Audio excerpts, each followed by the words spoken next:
آماده شیم بریم پایین.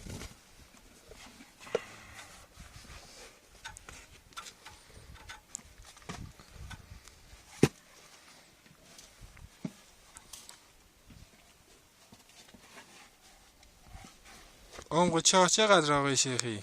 چاه عرضم بزرگتون که حدود 100 متر، احتمالا تجاوز کنه از 100 متر.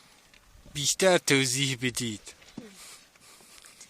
اینجایی که الان میبینید، الان این چیزی که من به زانوام میبندم زانوبنده، کار زانوبند رو انجام میده، چون به خاطر این که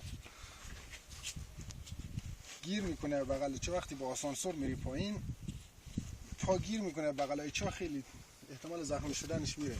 واسه همین زانوبند رو میبندیم اینجوری. و این رو هم که مشاهده میکنید بهش میگیم جلیت تیوبی. این هم میبندیم به شونه. شونه هم چون در معرض چیز است، خطر گیر کردن به بغل چاه و پاره شدن لباس ها. واسه همین این رو میبندیم اینجوری. کمربندش هم از این زیر رد میشه. طریقه بستنش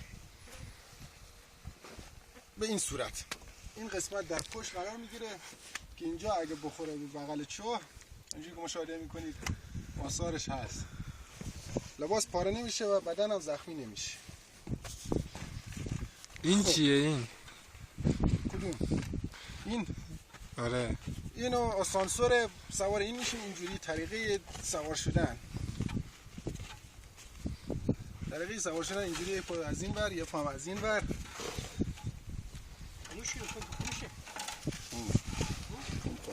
خاموشه. اینجوری سوار میشیم به این حالت. چراغ روشن شد. نه یا نه روشن شد دیگه. نشو. نه.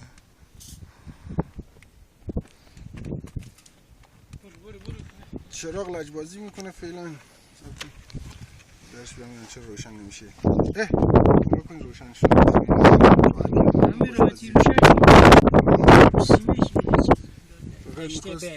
فقط ما رو میخواست اذیت کنه.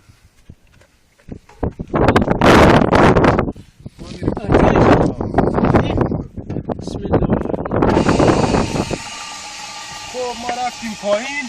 نمیتونم نگاه بالا کنم اینجوری که مشاهده میکنید دیگه. بای بای کن. بای بای. بای بای کرد.